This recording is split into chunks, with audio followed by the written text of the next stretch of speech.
Marina Smith meant everything to me from the minute I met her. She's a special lady. She was a great mentor. She was a great teacher. The true champion of humanity. I met her sometime in the late 1990s with a large coach full of my Jewish women friends, many of whom were kinder. Several of them were Auschwitz or Belsen survivors. And there, standing at the gate, was this tiny little woman standing there with a big smile on her face, and light just shone out of her eyes. And I thought, wow, this is somebody very special. I've never seen anybody like that before. I really remember my first visit to Beth Shalom. And actually, I think as well as being profoundly moved by the family story and mission to raise awareness about the Holocaust, what I was particularly struck by was Marina's overwhelming warmth and kindness. She was clearly very devoted to her family, and that family came to extend to all the survivors and to people like me and Jonathan who were part of your team, so to speak. I think it's probably, I'm like the 4,700th person to fall in love with her when they met her. I mean, you walk into this house and you're welcomed with love. And, I come from a Jewish grandmother tradition, and she was like the outsized Jewish grandmother. Come in, I've got stuff for you to eat. I know all about your life story. I've been studying you online. Let me tell you what I think about you. Let me tell you what I think you should be doing. Let me tell you how wonderful my sons are. It just was like, just an effusive and solid and knowledgeable and loving human being from the beginning. When I met Marina for the first time, I felt such empathy and warmth flowing from her that from that time on, I started calling her mother. She was remarkable, she was special, and she related to people so easily. And she was always there for you. She was a wonderful, wonderful lady. Yeah, and we did love Marina. I didn't meet anybody better than her in my life. She dedicated her life to the survivor family and even gave up her home in order to share it with the survivors. Coming into her home was coming home. In the Jewish tradition, we take part of the book of Proverbs, with which I'm sure she would have been familiar. And we have a number of lines that describe a woman of worth, a woman of valor, the Eshet Chayil. And if ever there were an Eshet Chayil, a woman of valor, it was your wonderful mother, Marina. A woman of worth who can find. These were the lines from it that struck me most of all. She opens her mouth with wisdom, and the teaching of kindness is on her face. Theologians have absolutely rightly understood that within the Shoah, the face of God was hidden, Hester Panim. And to me, Marina, and Beth Shalom generally, became a warm, smiling, open face. Not the hidden face, not the harsh face of cruelty and coldness and cruelty of the persecutors, not the indifferent face turned aside by bystanders, but the face running towards the survivors with love and compassion, and in Marina's case, beaming smiles and a warm welcome. The way she related to Holocaust survivors is quite different to the majority of people. She actually suffered with you. That she knew what you were going to go through. The untold numbers of survivors who Marina connected to, you know exactly what I mean. That Marina knew, she somehow knew. She knew what you had gone through. She knew what we as children of survivors have gone through.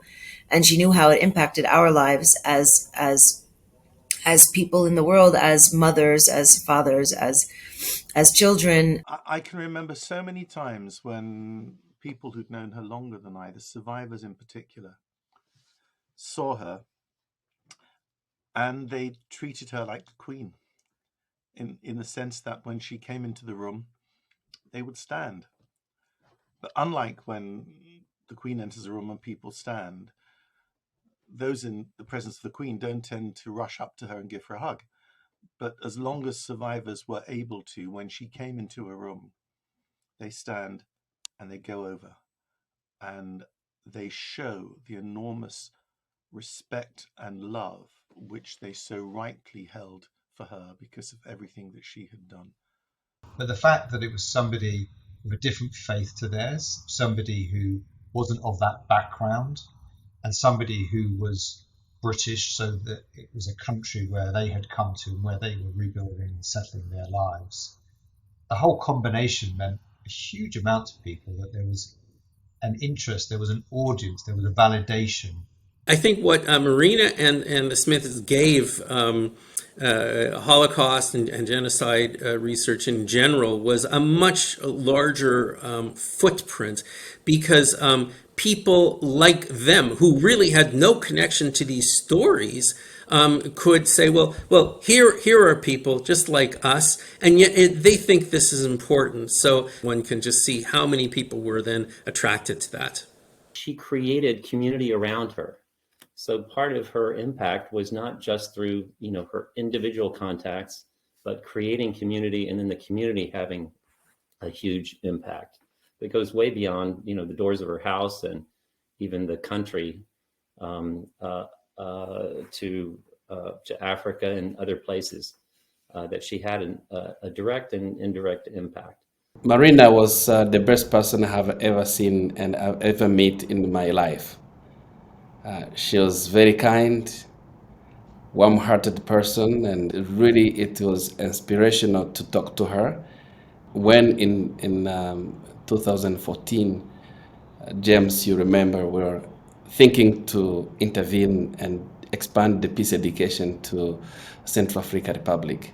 I asked what she think about it, and she said it in very few words that says, "Freddie, do it. Do it because I know your own story and the peace program saves lives." So she was very inspirational and encouraging. When I visited her, she was so welcoming to me, and what she told me, these words I have never heard before. I broke down into emotions when I met her. She was surprised why I was crying, but it was a pleasure hearing his words. She talked to me like a mother, and then she told me that there is a lot to be done, and you go, you have to do. I told her, thank you, Mom, and that was it. Now she gave me hope and inspiration to do work for humanity. A mother is someone who understands you when no one tends to understand you. And this is what I got in Marina. In my family of origin, we used to have a saying that every person deserves to have a mother and someone called an other mother.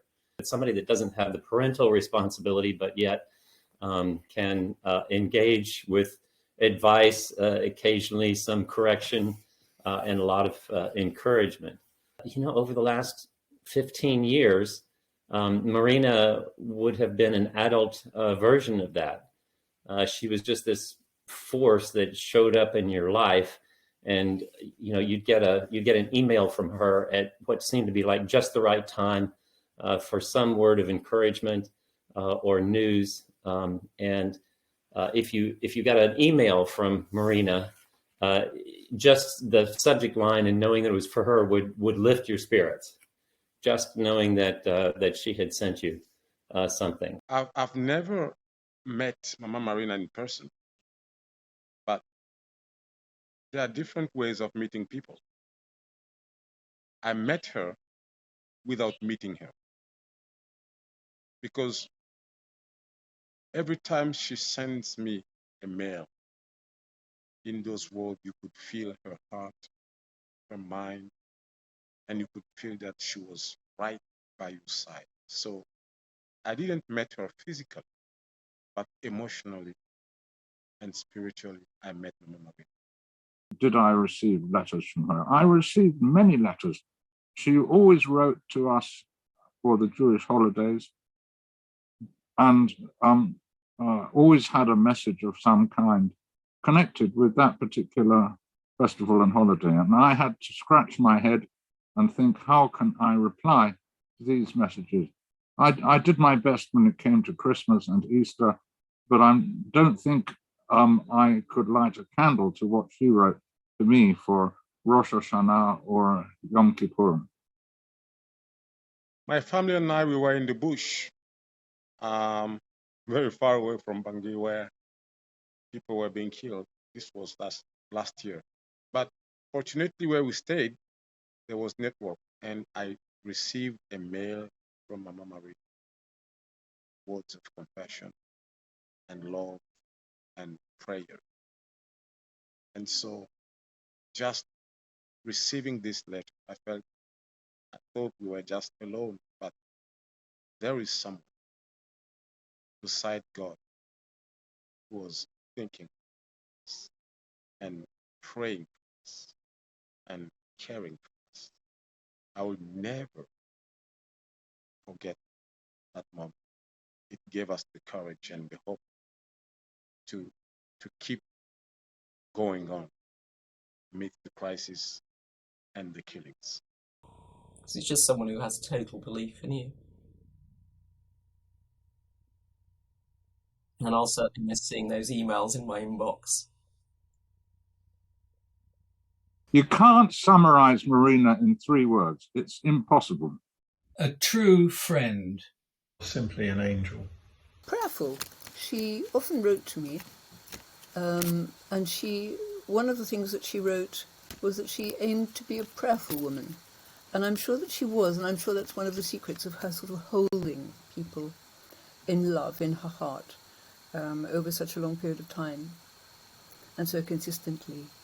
The fact that faith could help some survivors, I think that meant a lot to her. But equally, she would never force it on people. You know, it was just she was what she was, and what she wanted to do was to hear where the people were. You know, she had that openness, I think. I remember one time early in our relationship, we were talking, I guess I was giving my story of how I came to find Aegis Trust. And what I realized in this conversation, I didn't find Aegis, Aegis found me. And this woman has been like praying me into the community long before I knew Aegis was there. And I just thought, how great is that? You know, one is, it's a reminder that she was sharing her humility with it. This wasn't about me finding Aegis. This was about something much bigger going on.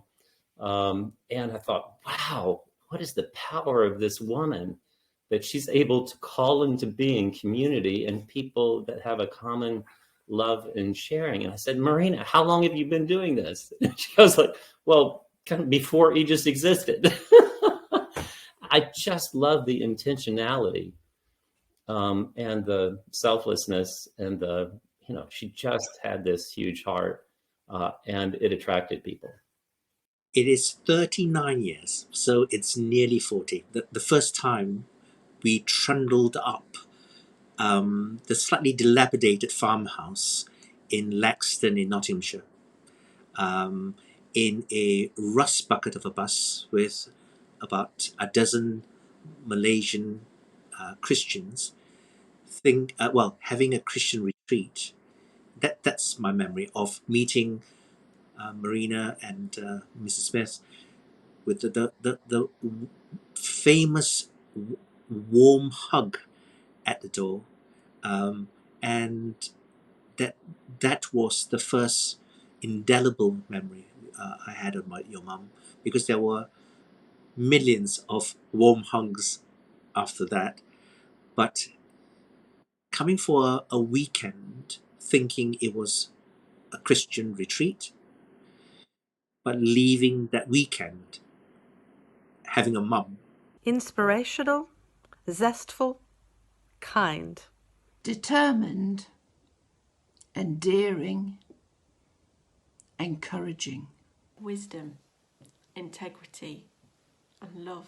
Love. Love. So I'm going to say that the first word is loving, in the sense of literally loving the world. She was giving pure love to everyone in a way, real love you cannot divide it, yeah. But in that way, she could give the entire of it to everyone without lacking the other side of it. She was having enough for everyone. If you had her attention, you completely had her attention, and she was listening. She would ask you about your family, what was going on, what are you excited about.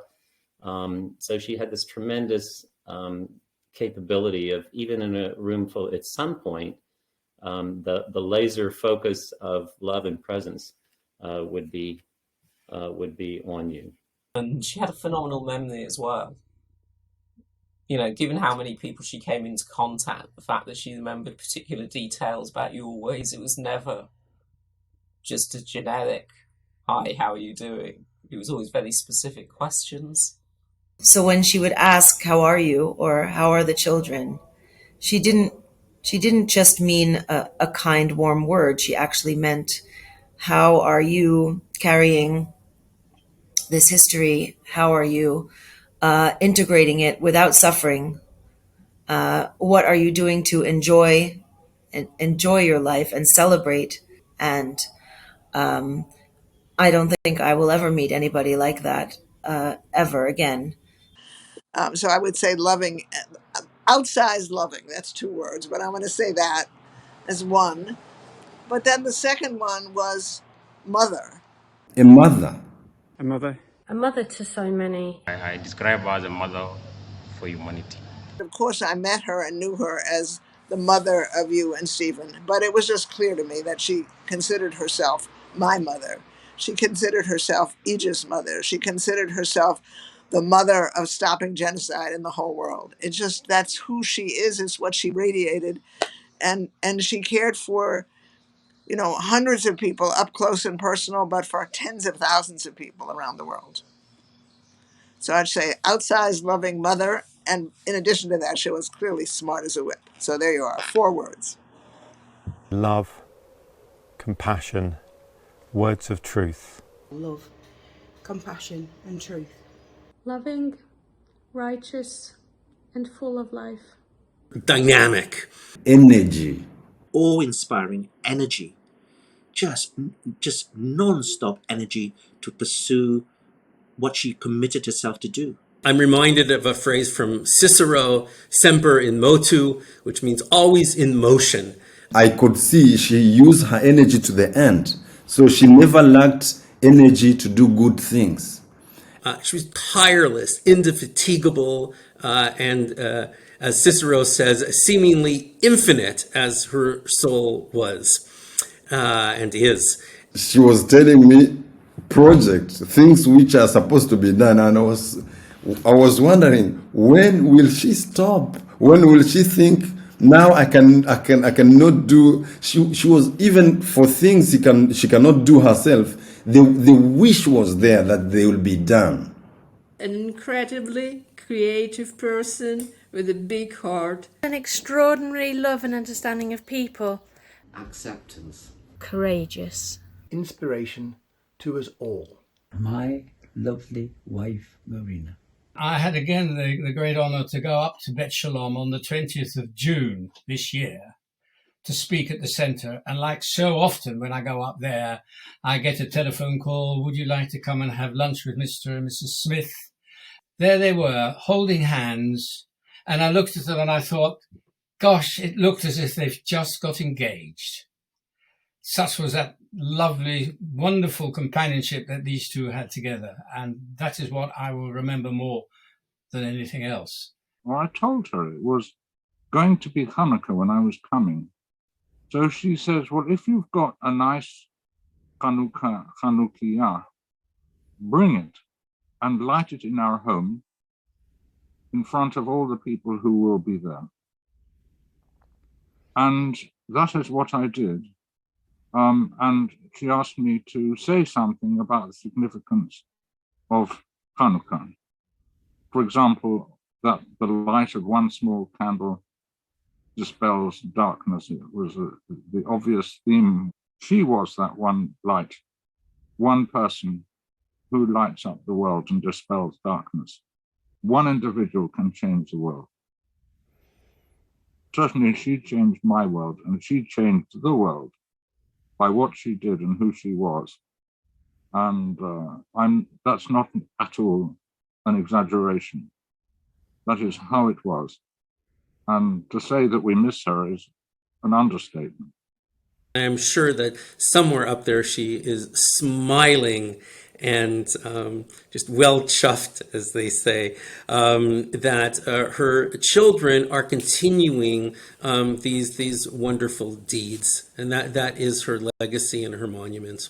How I felt about Marina is her dream became a reality. She was a homemaker for all of us and a memory maker for generations to come. A woman of words, a woman whose legacy is going to be enshrined in the Bet Shalom, and I don't think that anybody that has ever known her, and maybe future generations that are going to learn about her, are ever going to forget her. It's been an honor for my family to have the opportunity to become involved and supportive in you and your family's dream. And we will continue to be supportive. So all I can say is that Marina's legacy reaches far, far, far beyond herself, and it spreads through all of us. And it is an honor and a privilege to try to carry a small piece of that forward, and to live and continue to live in a way that she would want me to and want us to. This was a gift to the humanity that just God has given us. I need you to know that your mother was a gift to all of us. She was our mother, all of us, and I think I'm not the only one who has these feelings. Yeah. When I got news of your mother's passing, I reflected on what it was about such a diminutive person that whenever she asked you to do something, the only possible answer was to say yes. It was a remarkable quality and pretty unique. And I've reflected on that for quite a while, and I realized that actually the answer lay in a very famous biblical passage, which I want to refer to. And the passage goes like this: "If I speak in the tongues of people and angels, but have not love, I'm only a resounding gong or a clanging cymbal.